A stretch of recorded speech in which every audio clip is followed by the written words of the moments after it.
Hola, ¿qué tal amigos y amigas? Esta tarde tenemos un invitado muy especial, en un set muy especial, porque este no es el habitual. Y os quería presentar, seguro que muchas y muchos lo conocéis, a Rubén Hood. Hola, ¿qué tal? Hola Rubén, encantado de estar aquí contigo, gracias por participar. Gracias por la invitación.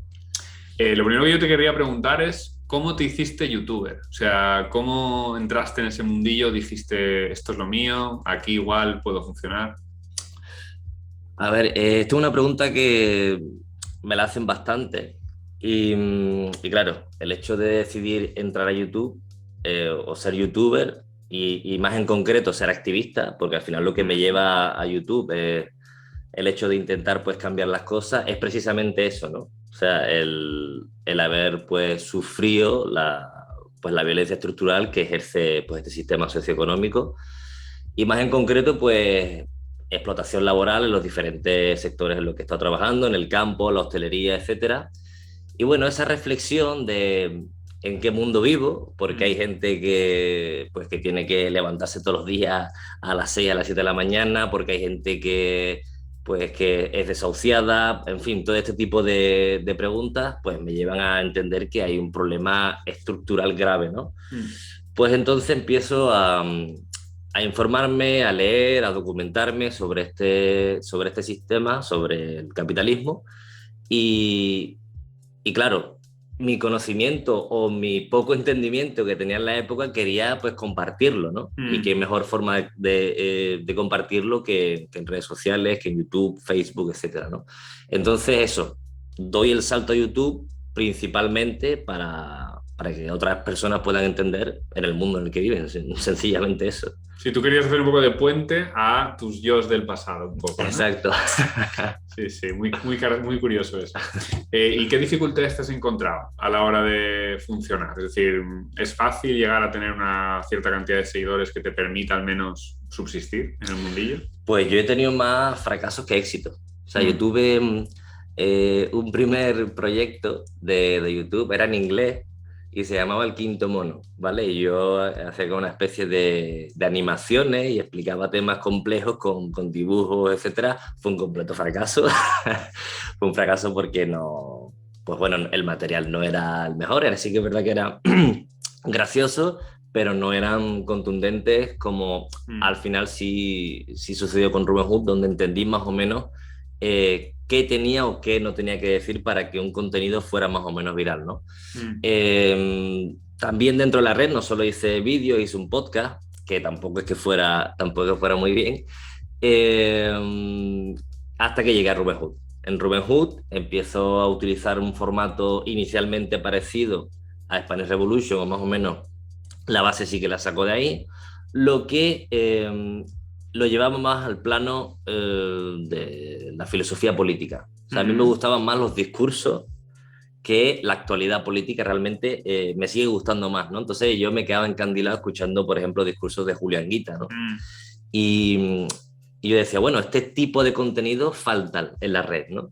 Entonces, pues yo me veía conferencias de Anguita de 2 horas o de otros personajes como José Luis San Pedro y sacaba fragmentos que Mm. sí que creían que eran más potentes o que podían llegar a un grupo de personas no tan politizado, pero que el mensaje sí que era potente. Los recortaba, algunos les ponía subtítulos y así empieza Rubén Hood. O sea, no empiezo yo Mm. como protagonista, sino que haciendo cortes y enviando estos vídeos, esparciéndolos en la red, ¿no? Y empezaron teniendo éxito, ¿no? Empiezo por ahí hasta que en una me dio por hacer un vídeo, por meterme yo en cámara. Hice un vídeo así todo encapuchado, como un rollo revolucionario, así con Mm. luces, tal, un poco con pocas luces. Y di un mensaje en ese vídeo muy sencillo. O sea, yo decía, vivo en un país que desahucia a tantas personas al día, Mm. vivo en un país en el que la luz Y vale se tal. viralizó, Y fue un pelotazo. O sea, sí. creo que llegó, no recuerdo exactamente la cifra, pero superó los 6 7 millones de visualizaciones. Fue una burrada que dije, bueno, pues quizás Tengo que salir más. quizá tengo que probar más, un poquito más, ¿no? A Mm. ver qué tal. O sea, empiezo por ahí. Y esto que has dicho de que te diste cuenta como de qué cosas había que contar y cómo había que contarlas, ¿qué es lo que has descubierto, digamos, del formato de YouTube? ¿Qué es lo que funciona? Porque yo recuerdo, creo, que algunos de tus vídeos más vistos, es verdad que tienes como dos estilos, ¿no? Lo que has comentado, vídeos de actualidad política, tal, y luego vídeos como más de ensayo, de pensamiento. Y, joder, algunos de tus vídeos más vistos sí que son de los de pensamiento, digamos. Creo que hay uno de Julio Anguita, que es de los más vistos, hay uno de Turiel, hablando del gran apagón. Y luego es verdad que como que la media, ¿no? La mayoría de los que tal son como más de actualidad política, ¿no? Es como que funcionan algunos de ensayo, pero la mayoría de los que mejor te van son los de contenido directo, actual, ¿no? Claro, es que también hay que entender las diferentes plataformas, ¿eh? Cada plataforma tiene diferentes estrategias. Yo empecé realmente más en Facebook, entendiendo más Facebook, y después digamos, empiezo en YouTube. Y entiendo que en YouTube hay diferentes estrategias cuando empiezo a analizar a diferentes YouTubers. Es decir, por qué este contenido funciona y por qué este no, ¿no? Y, o sea, ¿por qué un contenido, por ejemplo, hablar de crisis climática, de crecimiento, etcétera, etcétera, que deberían ser temas pues a la orden del día, que deberían salir en todos los medios, no sucede? Y funcionan a lo mejor contenidos de actualidad política, de el Fasca de no sé quién a no sé cuánto, ¿no? Y entiendo que hay un rollo también de salseo político, pero lo que hay que entender es por qué funciona eso, no culpar tanto a la plataforma, sino intentar entender qué es lo que tiene la gente en la cabeza. Y lo que yo he comprendido, o al menos la estrategia que yo utilizo, es intentar entender a mí yo. Sí, ¿no? A lo que eras tú antes de... Claro, a la persona no politizada. Y yo creo que mucha gente que se dedica al mundo del activismo ya nace o se cría en un entorno medianamente politizado, entonces pierde un poco la perspectiva de la mayoría de la sociedad que no está politizada. Y yo esa parte es como que he tenido esa división en mi vida, ¿no? Hasta que llega un punto en el que después del 15M, etcétera, etcétera, ahí empiezo un poco a politizarme, pero cuando hago un vídeo pienso en ese yo. ¿Qué tipo de contenido podría ser atractivo para esa persona que no estaba politizada? Y ya después hago un contenido un poco más fresco, un poco menos denso, y después te pongo a Turiel o te pongo a Anguita o te... No. Esa es mi idea, ¿no? de las redes, y parece que a raíz de ese cambio, también entendiendo el algoritmo de YouTube, que hay que mezclar varias cosas. Uno, la estrategia de clickbait, etcétera, y después los diferentes formatos, por ejemplo, formato Ibai, los diferentes formatos que utiliza Ibai, de comentar vídeos, etcétera, por qué funcionan, por qué hay vídeos, que hay mucha gente que piensa que los vídeos largos no funcionan. No es cierto.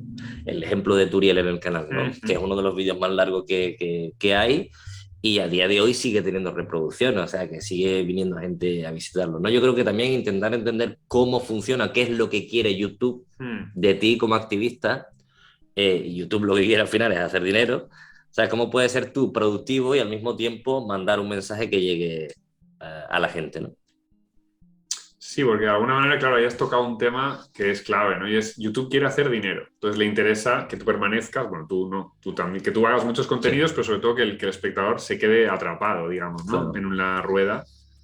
Entonces eso te acaba llevando a una cierta polarización y ahí es donde hay como dos posibilidades, ¿no? Es decir, tú estás haciendo, digamos, la táctica buena, ¿no? Podemos decir, o blanca, igual esta no es la palabra más adecuada, pero de intentar eso, de mezclar contenido un poco de salseo político con contenido, pues eso, que pueda ayudar a la persona a entender mejor el mundo. Pero YouTube busca, digamos, la radicalización al final, ¿no? Es decir, como que te acaba llevando a esa ratonera de la cual es fácil acabar en el odio, ¿no? Es como que busca monetizar el odio, exagerar un poco las posiciones. ¿Qué hacemos con eso? Yo no sé si es que YouTube busca monetizar el odio como tal. Sí que es verdad que cuando tú haces un contenido visceral, tiene más repercusión. Consigues que la persona permanezca más tiempo en la plataforma. Y te pongo algún ejemplo. Hay ciertos youtubers que hacen contenido antifeminista. Entonces ellos lo que hacen, pues van por la calle, hacen charlas, hacen entrevistas e intentan como humillar a las mujeres. Sí, me viene alguno a la cabeza. Te viene alguno a la cabeza, ¿no? Sí. Entonces, ¿qué es lo que hacen? Te hacen una entrevista, 2, 3, 4, bastante largas de duración, y lo que consiguen hacer es como una cadena de reproducción. Tú te ves una, y como usuario te ves la otra, y te ves la otra, y te ves la otra, y eso es lo que quiere YouTube.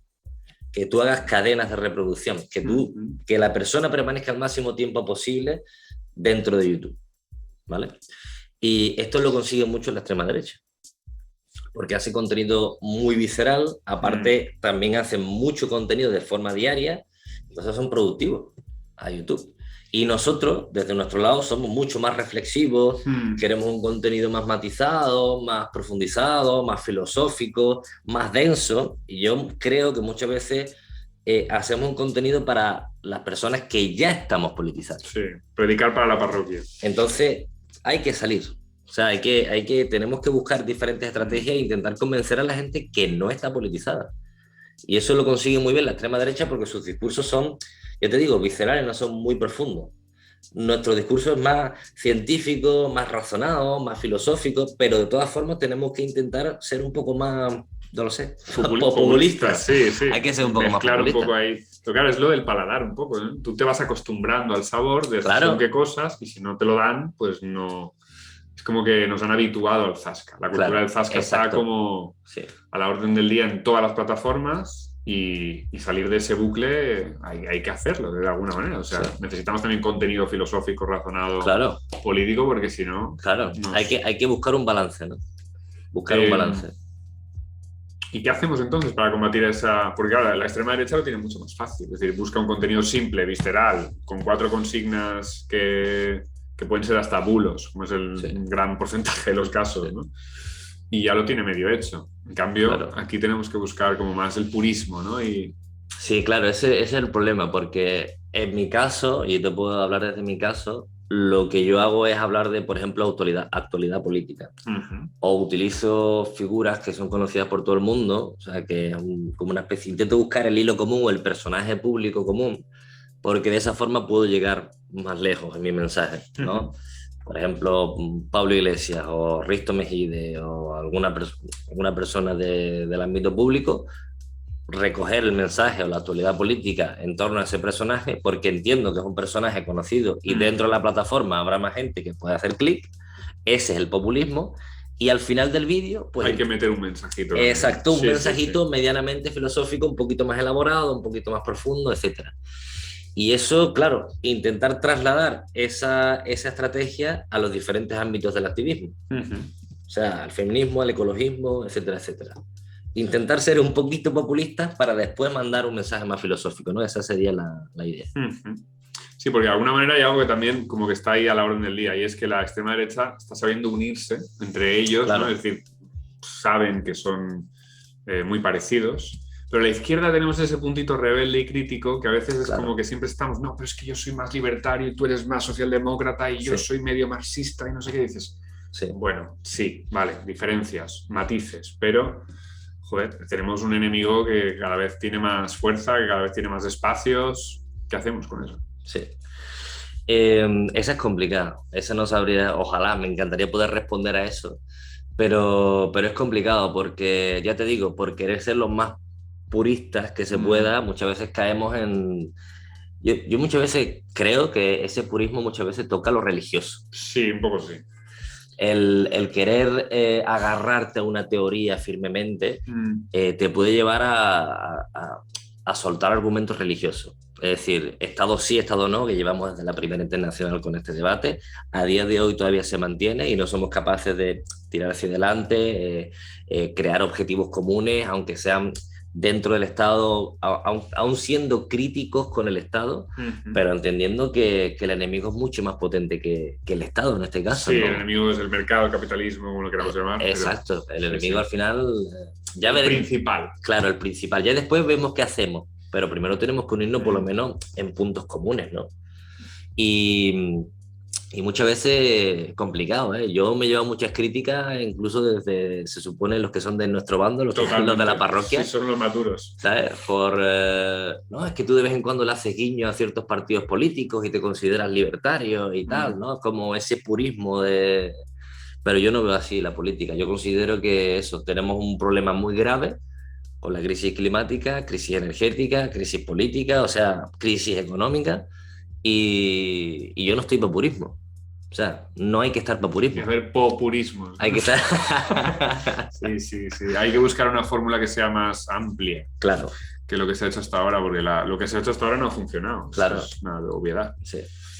Sí, porque además ahí has tocado un poco el tema, quizá clave de todo esto, un poco es crisis energética, crisis económica, desigualdad económica, ¿no? Es decir, cómo solucionamos todas estas crisis sin caer en un cierto tipo de receta que sea capaz de llegarle al 60 o mínimo al 50-60% de la población, vamos, que entienda la gravedad del problema, con lo cual tenemos que profundizar en los temas para que lo Sí. entiendan, pero a la vez tenemos que ser amplios para no quedarnos en los 4 de la parroquia de siempre, ¿no? Ese es un poco el dilema en el que llevamos desde, pues eso, desde la Primera Internacional, ¿no? Sí, yo creo que la palabra decrecentismo Mm. ha cerrado un poco el marco ideológico. Es decir, yo creo que podría ser una buena base para los diferentes movimientos, ya sean estatales o antiestatales, porque puede servir para apuntar en una cierta dirección, porque decrecentismo yo creo que implica muchas cosas. O sea, incluso en el plano político también podría llevarnos a un decrecimiento burocrático que podría ser, Totalmente.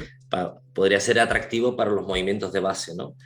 Y entonces yo creo que el decrecentismo podría ayudar a unificar esas dos fuerzas de la izquierda, digamos la antiautoritaria, la antiestatal y la estatal, porque podría llevarnos a puntos comunes, ¿no? Sí, y un poco a ver incluso las contradicciones de los dos discursos, ¿no? Claro. Porque como que de alguna manera el decrecentismo, el decrecimiento te implica necesariamente planificar. Es decir, Sí. de alguna manera una parte, y la transición energética quizás sea el mejor ejemplo, vas a tener que planificar y vas a tener que apoyarte en el Estado para poder corregir al mercado, ¿no? O al capitalismo. Sí. O directamente cambiarlo, si se pudiera, ojalá, más rápido, vamos, se pudiera. Ojalá. Pero como no es fácil, también a la vez tenemos el otro ejemplo, ¿no? Es decir, a los puristas del otro lado hay que decirles que el estatalismo vertical no ha funcionado, que la prueba la tenemos en la historia y en la actualidad, y que quizá ahí eso necesitamos un poco un híbrido de lo mejor de cada una de las... Y además hay una de las cosas que más me gusta a mí de la teoría del decrecimiento es que no se aplica igual en todas partes del mundo. Claro. Si tú eres un africano, no te van a contar que decrezcas. Claro. Nadie con 2 dedos de frente te va a decir decrece tú, Sí. decrecemos nosotros. Claro. Pero, pues bueno, a un suramericano ya, a alguien de América Latina le dices buen vivir, a un europeo ya sí que le tienes que hablar de crecimiento y a un norteamericano, un estadounidense, a estos literalmente habría que expropiarles gran parte del país porque lo han construido a base de robar al resto del mundo. Exacto. Entonces cada, digamos, zona del planeta tendría su receta diferente y eso es riqueza. Es no caer en el dogmatismo religioso de una receta vale para todos igual, que es lo que no ha funcionado precisamente porque no funciona. Claro. Igual. Y aparte que yo creo que podríamos aplicar esa estrategia también en redes. La diversidad. O sea, la diversidad y no caer en purismo, porque eso, el purismo lleva a la parálisis. Es una especie de endogamia cultural que al final te acaba produciendo callejones sin salida, ¿no? Sí. O sea, a mí me pasa, ¿eh? O sea, que yo intento llevar pues, las diferentes ideas y te puede llevar a ciertas contradicciones, ¿no? Aceptar ciertas ideas, pero que al final no es tu adversario, es tu aliado contra este sistema capitalista. Y eso es lo que tenemos que entender y cómo unificar todo ese movimiento en ciertos aspectos comunes, ¿no? Y eso es lo complicado. Pero yo creo que tenemos que tener eso en mente, que sí que se puede y yo creo que eso, el decrecimiento puede ser una buena base para empezar a repensar esas estrategias. Sí, están pasando cosas muy extrañas con la palabra de crecimiento, ¿no? De repente la revista Vogue te saca un artículo el otro día, el IPCC, por supuesto, hablando de crecimiento, premios Nobel, el presidente francés le hicieron una pregunta ahí en rueda de prensa también de crecimiento, tal. Está empezando a abrirse ese melón, ¿no? Es como que la gente empieza a ser, yo creo, con el tema de la crisis energética, cada vez más consciente de la situación, que va a haber cosas que vamos a tener que cambiar, literalmente, y que las recetas, digamos, de la tecnoflipadismo de Elon Musk y compañía, pues tienen un margen, ¿no? Es decir, no... una parte de esas recetas son burbujas, una parte son mentira directamente, y las que no, pues bueno, habrá que ver hasta dónde llegamos. Nadie va a negar que va a haber avances tecnológicos, pero fiarlo todo a la tecnología es que es lo que nos ha llevado. Claro. a esta situación en la que estamos. Sí. ¿Cómo explicamos eso a los frikis de la tecnología? Eso, o sea, yo lo que sí que puedo ofrecer esos ciertos puntos que sí que se pueden tocar y es eso, uno entendiendo que el mensaje que tenemos que crear tiene que ser primero para personas no politizadas, antes que para los tecnoflipados, que yo creo que ahí hay un cierto sesgo de politización, ¿no? Para llegar a creer que la tecnología nos va a salvar. Mandar un mensaje más o menos sencillo de entender para las personas no politizadas, porque son la mayoría. O sea, yo creo que apuntar ahí a las personas que no están politizadas y decirle, oye, que estamos en una situación medianamente grave, que no os entre el pánico, pero hay que hacer esto, esto y esto, y el futuro lo que nos espera es esto, ¿no? Pero eso, mandar un mensaje desde las redes sociales que sea para personas no politizadas, que sea sencillo de entender y después, por lo menos la estrategia que yo uso es sencillo de entender o si quieres incluso salseo en algún momento y después algo un poquito más denso, más serio. O sea, no darle un electroshock de primera porque la gente se va. O sea, no puede ser un contenido aburrido. Esto es como un problema de matemática. Yo siempre digo esto. Si te lo cuentan divertido, te gusta. Sí. Pero si te pierdes en algún momento del problema, dejas de prestar atención. Entonces hay que empezar por la suma, resta, después multiplicación, división y ya poco a poco, ¿no? Hay que ir llevando a la persona poco a poco. Si tú ya empiezas con problemas complejos, la persona no te va a prestar atención. Sí, ahí nos quedaría yo creo que un par de melones por abrir. Uno es el tema de la desigualdad económica. Es decir, tenemos un problema porque, claro, además de lo que tú comentas, digamos, las diferentes estrategias como para llegarle a gente que no tiene aún la politización, es que además hay gente que no tiene ni siquiera ni tiempo, porque vivimos en una sociedad que te exige eso, pues, claro. 10 horas de trabajo y viaje para el trabajo, cuidar a la familia, comer, lo que sea, ¿no? Y además esto está produciendo además una brecha salarial brutal y una brecha de ingresos que bueno, lo hemos visto el dato este de los 10 hombres más ricos se han doblado durante la pandemia. Es decir, es que hemos producido el sistema más irracional casi que se podía hacer porque está cargándose el planeta, acabando con los recursos y haciendo que cada vez la brecha entre ricos y pobres sea más grande. O sea, y el tema de la desigualdad parece que no le damos a veces toda la importancia que requiere, pero joder, es que si no arreglamos eso, la gente no tiene tiempo ni siquiera para enterarse de la gravedad del problema, claro. ¿No? ¿Qué propondrías o qué crees tú que se podría hacer en esos campos de la desigualdad para...? O sea, yo creo que, a ver, el problema es que el tema del tiempo, la mayoría de gente todavía sigue pues viendo la televisión, consume la información a través de la televisión, por lo tanto ahí tenemos un problema.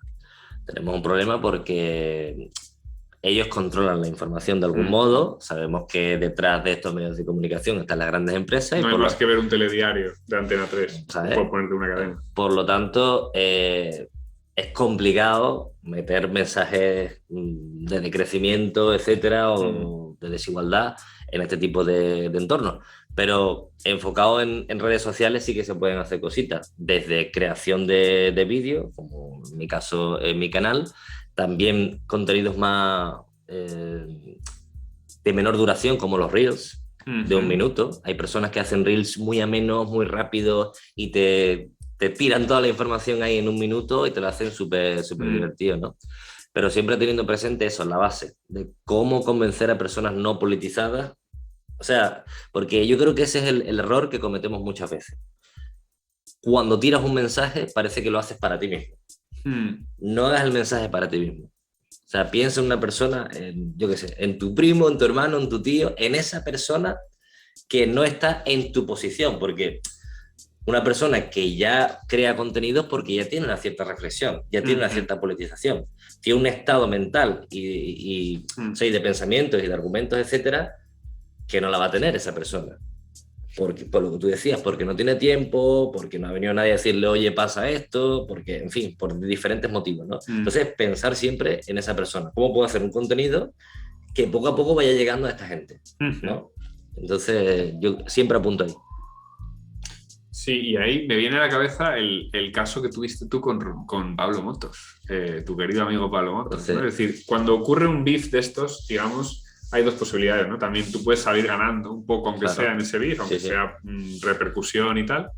Hay que hacer ese tipo de cosas, es decir, hay que buscar un poco la polémica con gente que está usando las armas del sistema para manipular, para lavarnos el cerebro. Es decir, hay que criticar abiertamente, directamente, nombrando a las personas tipo pues, Vicente Vallés, Pablo Motos, o hay que dejarles y hacer, digamos, la construcción del mundo comunicativo alternativo, ¿no? Sí. Es decir, Yo creo que eso es un melón que se podría debatir eternamente. eternamente. Bajo mi punto de vista, sí. Hay que atacar, ¿no? Hay que, o por lo menos responder más que atacar, ¿no? Porque el problema que yo tuve con Moto fue, lo único que hice es hacer un análisis desde mi perspectiva de lo que pasó en la entrevista con Ayuso.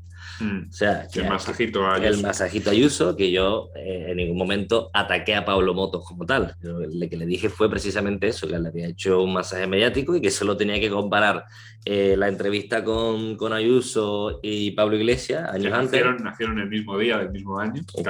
Pues fíjate. Y solo tienes que comparar. O sea, ahí ya no se trata de que seas de izquierda a derecha, de arriba o de abajo, sino que ser objetivo y decir, coño, pues quizá este tío no es que sea objetivo. Pero claro, el problema es que Pablo Moto se ve como una figura neutral, porque parece que está alejada de la política. Para las personas no politizadas. Sí, para los que tenemos ideas sabemos que de neutral nada. Pero el problema es ese. Sí. O sea, hay que atacar o defenderte de esta persona puede hacer que ciertas personas se giren hacia ti, porque ¿qué pasa con Pablo Moto? Y este tío de repente que habla de política, que tiene que ver. Entonces hay mucha gente que se interesa primero por el salseo político y tú explicas cuál es el problema con Pablo Moto y quizá al final de ese vídeo pues hablas de medios de comunicación, cómo están controlados, quién los dirige, etcétera, etcétera, y vas, digamos, metiendo a la persona pues explicándole qué es lo que está pasando, ¿no? Por ejemplo, lo que ha pasado ahora con Fran Cuesta, que ha dicho que el tío que va a votar a Vox, ¿no? Es una figura que desde fuera puede parecer neutral, no politizada, pero él está abiertamente politizado, ¿no? Pero para una persona que ha visto a Fran Cuesta con los animales y tal, pues el tío es de lujo, ¿no? O sea, un buen tío, y si lo dice él, algo pasa. Un amante de los animales que vota a Vox. Pues fíjate. Menuda contradicción con patas, sí. Mucha gente que se dará cuenta, pero Fran Cuesta puede llevarse mucha gente por delante. Sí, totalmente. Entonces hay que, en ese tipo de momentos yo creo que hay que contestar, hay que responder, hay que aprovechar la figura de Fran Cuesta para meter nuestro mensaje. Un poco de aikido, ¿no? Exacto. De devolverle el golpe aprovechando la fuerza del rival. Exacto. Sí. Pues de alguna manera esa es la situación en la que estamos y claro, juntando todo lo que hemos ido hablando, como que el melón general es muy difícil de destripar, precisamente porque se contradice un poco toda esta historia, ¿no? Tenemos que ser comedidos con el contenido en cuanto a profundidad, porque si no, no llegamos, pero a la vez no hay tiempo para reaccionar ya a los problemas que ya tenemos. A la vez somos muy críticos y críticas en la izquierda con nuestros propios compañeros y compañeras, y en la derecha como que van todos a una.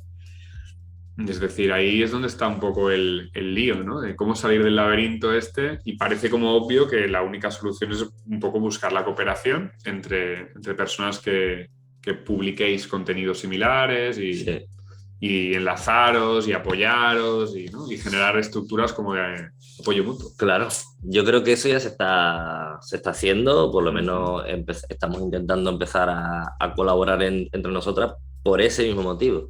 Porque a YouTube le interesa. O sea, dentro de la plataforma, siempre hablando dentro de la plataforma de YouTube. Y eso, no nos queda más remedio. Si queremos ser visualizados, que nos vean, ser productivos a la empresa. No nos queda más remedio, ¿no? Al final sigue siendo trabajo asalariado, creación de contenido, edición, sigue siendo trabajo. Pues bueno, ya que está, pero la realidad es esa. O sea, hay mucha gente que no lo acepta. No, pero hay que irse a otra plataforma, porque tal. A ver, YouTube es el segundo buscador más famoso del mundo, donde más gente busca, y Google el primero. Y la realidad es esa. Si queremos en un futuro, o sea, es que no hay tiempo para empezar a crear otra plataforma alternativa, convencer a todo el mundo de esa plataforma alternativa, que se puede hacer. El que quiera hacerlo, o sea, de lujo, y lo apoyaremos, etcétera, etcétera. Pero ahí vas a encontrar a gente politizada. Ya... Claro, exacto. Sí. Entonces... hay que ir a la Matrix a sacar a gente de fuera de la Matrix. Exacto, hay que ser un poco Morfeo, ¿no? Porque, o sea, para la gente que ya está dentro de la resistencia no hace falta crear nada. O sea, el problema es cómo sacamos a la gente no politizada, porque necesitamos a esa gente para crear el cambio que queremos. Y esa gente, la mayoría no politizada, utiliza Google, utiliza YouTube, utiliza Facebook, cree en los sistemas de partidos, y esa es la realidad en la que estamos. O sea, y en su mayoría ven la televisión, la televisión tradicional, ¿no? Entonces, que nos guste o no nos guste esa realidad, a mí no me gusta, pero ahí es donde tenemos que plantear diferentes estrategias. Si queremos crear todo un sistema alternativo, que me parece bien, que yo lo apoyo, o si no tenemos tiempo, intentar hacer un poco de aikido dentro de estas redes, ¿no? Esa es mi estrategia, ¿no? Intento desde dentro de estas redes hacer un poco de aikido y eso, mandar diferentes mensajes, ¿sabes? ¿Y qué le dirías a esta gente, que seguro que hay más de uno o una que te diría, no, pero te estás vendiendo al capital porque estás trabajando para YouTube y monetizas y no sé qué? O sea, tenemos que jugar a veces, ¿no? En el campo del árbitro, o sea, en el campo comprado, el árbitro comprado, lo tenemos todo en contra, pero tenemos que seguir jugando en esos campos. Claro, o sea, claro que me vendo al capital, pero ¿quién no se vende al capital? Exactamente. ¿Quién no se vende al capital viviendo dentro del sistema capitalista? A no ser que estés en una ecoaldea. Y que de alguna manera es un poco lo de la desigualdad, es decir, para poder cada vez salirnos más de ese esquema, lo que habría que hacer es trabajo garantizado, renta básica, o sea, medidas que te vayan sacando a la población de la necesidad de vender su fuerza de trabajo. Claro. Es que eso, a mí cuando me dicen, no, es que no deberías monetizar la lucha, digo, entonces, por esa lógica, tengo que volver al campo, estar explotado durante 10 horas, llegar a la casa reventado, o ir a un McDonald's, freír papas durante 3 meses, tener tendinitis, para entonces estar legitimado y poder hablar. Sí, o montarte una startup, si es que al final da igual, es autoexplotar. O sea, no sé, no entiendo esa lógica, ¿no? Entonces, el que quiera ir al campo o al McDonald's o cualquier empresa y después hacer un vídeo y se siente mejor, o que no monetiza YouTube y se siente mejor, estupendo. Yo no lo voy a hacer. O sea, lo tengo clarísimo. Sí, ya que digamos tu tiempo y tu creatividad están ahí puestos. Tenemos que entender que la vida es una. O sea, y tu tiempo es limitado. O lo gastas haciendo medianamente, o sea, prefiero hacer vídeo, edición, etcétera, que estar friendo papas. O sea, es que es una lógica muy simple. Y si puedo con mi tiempo seguir formándome, leer, documentarme, reunirme con personas como tú que me informen sobre decrecimiento, después hacer vídeos juntos para convencer a otra gente, ¿es mejor eso o tengo que ir de nuevo a una empresa? ¿Sabes? Totalmente. Yo, vamos, no puedo suscribirlo más. ¿Y tú dónde te ves de aquí, yo qué sé, 5 o 10 años? ¿Te sigues viendo de aquí 10 años, por ejemplo, haciendo contenido para YouTube, o te verías igual en otro tipo de proyecto más apegado a la tierra? Igual a veces, ¿no? El círculo este que se cierra. Pues no lo sé, a ver, yo con poder seguir haciendo esto ya estaría más que conforme. O sea, poder seguir haciendo contenido, tener tiempo para formarme sobre todo, que eso es lo que más me gusta de poder hacer esto, que eso después de la edición, vídeo, etcétera. Tú has aprendido durante el proceso. Claro, eso reaprendes, entiendes cómo funciona la plataforma, entonces es un aprendizaje continuo. Es verdad que te autoexplotas mucho, porque para poder cobrar algo tienes que estar constantemente, a no ser que seas un youtuber de la hostia como Ibai, etcétera, tienes que estar constantemente metiendo contenido, ¿sabes? Pero bueno, no sé dónde me veo, sinceramente. Yo con estar en redes, poder seguir haciendo esto, levantarme, formarme, crear contenido, edición, etcétera, yo ya con eso me conformo. Pero no descarto nada, obviamente. ¿Y el tema del Twitch, cómo lo llevas? Sé que has hecho algún vídeo allí, pero ¿crees que ahí hay un futuro, digamos, como para jubilar a gran parte de los medios tradicionales que se están quedando un poco como, ¿no? Ya fuera de juego casi, porque bueno, la gente joven está ya más a veces en Twitch que viendo Antena 3. Sí, bueno, el problema, a ver, estas redes, sí que es verdad que, por ejemplo, Ibai es una figura que sí que le ha hecho bastante palanca a los medios, solo tenemos que ver el fin de año, que dio las campanadas y tuvo un éxito brutal. Además, cada vez que hace un directo, pues el tío tiene una cantidad de visualizaciones y demás. Pero aparte de Twitch, yo creo que es que cada vez más la televisión tradicional va a ir cayendo.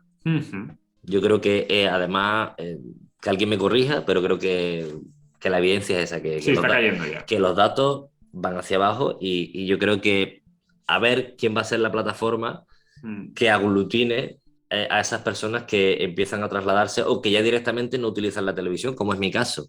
Yo no veo la televisión. O sea, Yo algún día raro, así tonto, ¿sabes? pero sí, sí. Pero, o sea, al final, a ver cuál va a ser la plataforma. Y Twitch está en ese camino porque son contenidos en directo. Entonces, pues sigo a este, sigo al otro y pongo el contenido que más o menos me gusta o me entretiene, ¿no? Pero sí, Twitch seguramente es una candidata. ¿Y qué hacemos entonces como para, pues, comunicar, digamos, a gente que se está saliendo ya de ese mundillo de la tele, ¿no? Y que está llegando, pues, a plataformas como YouTube o Twitch y ya no ve la tele, ¿no? Y ya no lee tampoco demasiada prensa, sino que busca un contenido como muy, pues, de entretenimiento, ¿no? El infotainment, que le llaman, ¿no? Que es como demasiado... ¿Sabes? A veces como que es eso, lo que hablamos un poco, llevas 8 horas currando, 2 de trayecto, no sé qué, llegas a tu casa, no te apetece, ¿no? Claro. Ver algo muy sesudo. O sea, hay que convencer a los Ibais de la vida para que empiecen también a profundizar un poquito. Ahora que tienen ya su posición ganada, habría que exigirles igual un poco de riesgo. Oye, tío, ya que te has... Yo creo que no lo van a hacer. O sea, sí que es verdad que Ibai en algún momento ha hecho pues algún tipo de comentarios, algún guiño a la izquierda, entre comillas, ¿no? Hablando de salud mental, con el tema de los impuestos de Andorra, etcétera. Pero ya es mejor que la mayoría de los otros. Claro. Es que... Criticar un poco esto del si quieres puedes, ¿no? Tiene cositas que tal. Pero claro, él tiene que ser una... digamos, una plataforma donde ir hacia otros creadores de contenido, porque él en ningún momento, yo creo que él no lo va a hacer nunca, se va a posicionar políticamente, públicamente. Yo creo que él no lo va a hacer. Pero si él manda ciertos mensajes, personas como Ibai empiezan a hablar de cambio climático de vez en cuando, de ahí tú puedes pasar o empiezas... aceptas a Ibai como una persona neutral, lo que te decía antes. Sí, lo mismo de Pablo Motos. Lo mismo de Pablo Motos. Lo aceptas como neutral, aunque no lo sea, pero ya empiezas a meter ciertos mensajes y ciertas ideas en las personas, que después ven otro tipo de contenido y se van creando estas cadenas de reproducción, cadenas o ese proceso de politización, ¿no? Lo que podemos hacer nosotros, los activistas, pues está muy bien el hecho de meter contenido no politizado, por ejemplo, el streamer que juega videojuegos, ¿no? Que tú quizás estás entreteniendo a la persona y de vez en cuando pues le hablas de algún tema político, a lo mejor no explícitamente, pero es un modo de atraer a personas no politizadas. Ir lanzando anzuelitos. Exacto. O sea, eso en el plano de directos, etcétera. Después en YouTube sí que es verdad que es más complicado porque tú tienes, pues, en mi caso, persona que ya hago un contenido bastante politizado y no neutral. Entonces es complicado atraer a personas no politizadas. Es lo que intento ya directamente de la política, pero sí que estaría bien combinar con otro tipo de creadores y creadoras de contenido que no sean explícitamente de política, para generar ese... trasvase un poco. Ese trasvase. Sí. Pues yo creo que más o menos ya estaría. Quizá la última pregunta que te haría es, viendo un poco el panorama, que yo sé que de buena tinta que tú ya estás muy consciente de la situación de gravedad, ¿cómo, sabes? Porque metiéndote eso que decíamos un poco antes, ¿no? Metiéndote en la cabeza de los Ibais y de esta gente, es decir, ¿cómo también vas a seguir también callándote, ¿no? Es decir, ¿cómo puedes seguir, digamos, una dinámica de esto? Bueno, ¿no? Es no mirar, es la única manera, es el no mirar arriba, ¿no? Siguiendo un poco lo de la idea de la película esta. Porque si no, si tienes 4 datos, es decir, es que es como obligatorio casi, ¿no? Moverse al menos en esa dirección. Hay un ejemplo ahora que sé que tú estás un poco al tanto también, que sé que de aquí unos meses va a haber una rebelión científica, ¿no? de científicos y científicas que cada vez van a dar un paso más allá para ir hacia la desobediencia civil no violenta, para llamar la atención, para empezar a darnos cuenta de que el tiempo se acaba, que no hay mucho más tiempo, ¿no? Como en esta entrevista, el tiempo se acaba, ¿no? Sí. Tenemos que actuar.